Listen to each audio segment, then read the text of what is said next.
And my line was that I am to economic history what Whole Foods is to groceries, but I've scrapped that since he didn't stick to his side of the deal.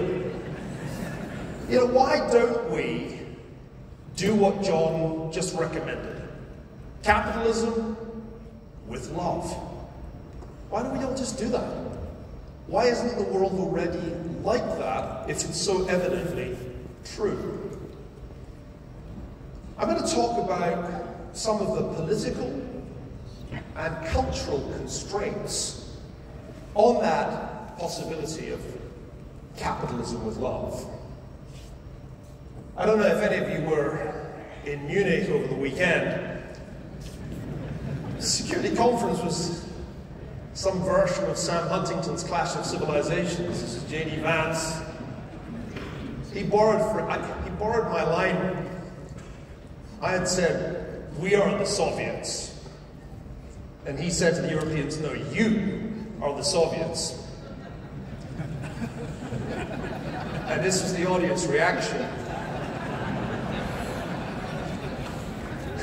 You know, I kind of sympathize with much that J.D. said in that speech on censorship and the way in which European and British governments have increasingly engaged in it, the dangers of driving certain political opinions out of the legitimate political system. But I was left by the Munich Security Conference with an uneasy feeling that neither Americans nor Europeans have convincing answers to the strategic challenges we face. There's an axis that has formed in the last 4 years. An axis of authoritarians, if you like, of ill will, as I once said. This axis has 4 members. I nearly forgot Little Rocket Man.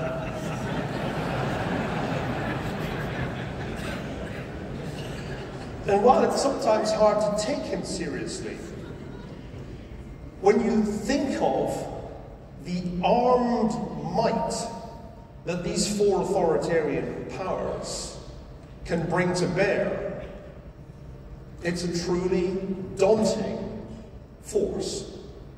Bigger in economic terms, and certainly in terms of firepower, than the Axis powers of the late 1930s on the eve of World War II. So we can have arguments about what's sometimes called the culture war, but I worry about the actual war, the Cold War that's been going on now since at least 2012 between the United States and its allies, and China and its allies, but also about the potential World War III that I believe is much closer than most of us sitting here want to admit. In some measure, you can see the beginnings of that war already in Eastern Europe, where war has been raging for nearly 3 years in Ukraine. In the Middle East, where Israel has been fighting on multiple fronts against all the different tentacles that extend out from the Islamic Republic in Tehran. I want to tell you about Ferguson's Law. This is not an ego trip because it's named after Adam Ferguson, great enlightenment thinker. I just want to point out to all of you, if you didn't already know this, all the good ideas necessary for a successful and flourishing civilization were had in the Scottish Enlightenment in the late 18th century. All of them. All the ideas that came later were worse. But Adam Ferguson doesn't get as much airtime as Adam Smith or David Hume or some of the other great thinkers. But Adam Ferguson, in his great essay on civil society, written in 1767, was the first thinker to appreciate the risks of public debt, the dangers of excessive public debt. And I've tried to simplify Adam Ferguson's thinking into a law And the law states that any great power that spends more on interest payments on its debt than on defence will not be great for long. Guess what? The United States broke Ferguson's law for the first time since 1934, last year. It's the first year in my lifetime that the United States has spent more on interest payments on the federal debt than on defence. And what's worse is that the United States is on a very bad path indeed. If you look at data that the Congressional Budget Office publishes annually, long-term projections of United States economic performance, of government spending, of government revenues, of government borrowing, a very disturbing picture emerges, which I've put on this chart. Over time, starting last year, the United States is on track to spend more and more on interest payments and less on national security, until by 2049 it will be spending 2 times as much on interest payments as it spends on defence. And its defence budget relative to gross domestic product will be roughly where the European defence budgets are today. The problem with this is that it sends a signal of weakness.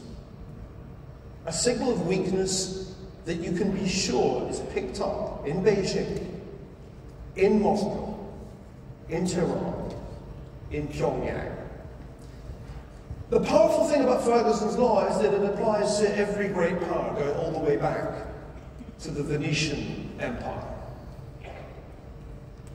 The great empire run out of Castile that we think of as the Spanish Empire succumbed to Ferguson's law in the 17th century. The Dutch Republic succumbed to it in the 18th. The reason that France succumbed to revolution at the end of the 18th century was the violation of Ferguson's law decade after decade, until the reign of Louis XVI ended in catastrophe. Ferguson's law also explains the American Revolution. It was the fact that the British Crown was violating Ferguson's law that led it to make tax demands on the American colonists that finally drove them to revolution. In the 19th century, Britain consistently abided by Ferguson's law, spending more and more on defence relative to interest payments, until by the eve of World War I, its defence budget dwarfed the interest on the national debt. It was in the 1920s and 1930s that debt service exceeded defence, and of course that was the time that Britain failed to deter Germany from making its bid for world power in 1939. Appeasement, the policy that we've come to despise, was in many ways rooted in British government's inability to abide by Ferguson's law in the interwar period. It should concern us all very deeply that the United States now finds itself in a fiscal predicament highly reminiscent of that of Great Britain between the world wars. If you apply this same measure to all of the most advanced economies, the group of 7 countries, you'll see that they're all in violation of Ferguson's law, except Germany, which of course imposed on itself a constitutional debt brake, a very blunt instrument to prevent the government from borrowing except in emergencies. The fiscal imbalances are chronic in 5 out of the 7 G7 countries. If you look at the net debt to GDP ratios, these are IMF data, you'll see a significant number close to or above the 100% of GDP threshold that most economists think of as being the threshold of sustainability. You'll see that they are all, with just a couple of exceptions, running indefensibly large deficits relative to GDP. It is a stunning indictment of the fiscal policy of the Biden-Harris administration that the federal deficit at the end of their term was 6% of gross domestic product at a time of full employment. This is the essence of fiscal unsustainability. What are the deeper causes of this obviously grave problem?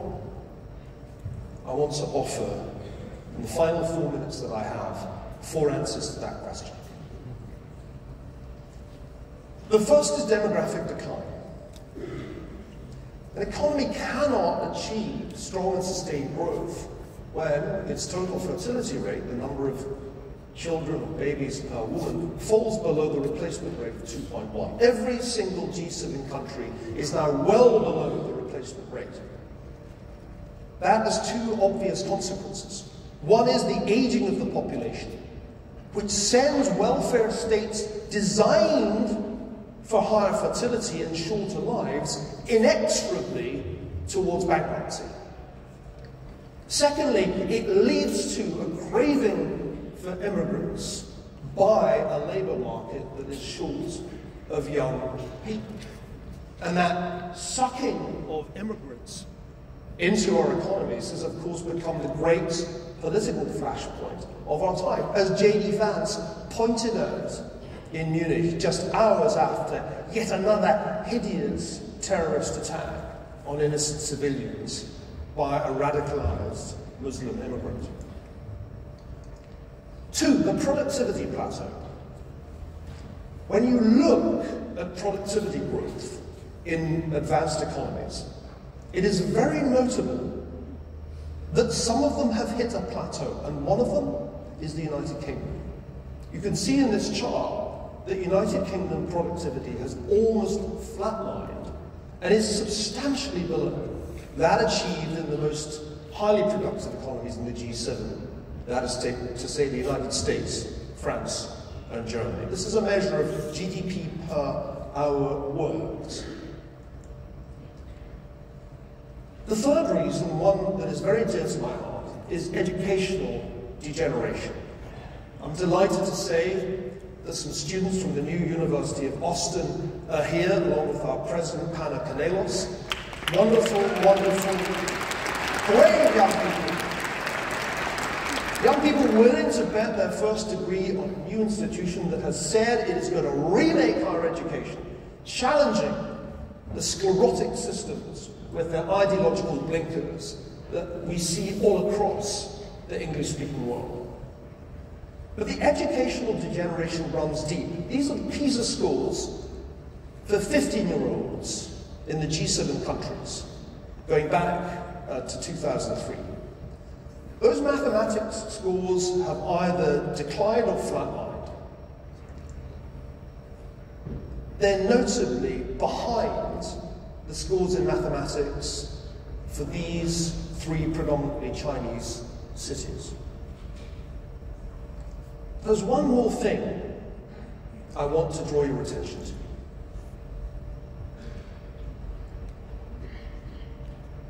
The cultural unmooring of the Western world, of the English-speaking world, and of Protestant Europe is one of the most striking and understudied phenomena of modern times. And you can capture it neatly with these 2 cultural maps from the World Values Survey. What you can see is the way in which Protestant Europe and the English-speaking world have, since 1981, moved away from the rest of the world's cultures, moved ever further along the x-axis of self-expression versus survival, ever further along the y-axis of secular values against traditional ones. Although I'm an economic historian, I often think that economics, as well as politics, are downstream of culture. This cultural unmooring may be the most profound reason why we are not all thriving in the kind of world of capitalism with love you heard from our previous speaker. This is Thomas Cole's great cycle of paintings, the life cycle of an empire. I leave you to guess at which stage we find ourselves today. Thank you all very much indeed.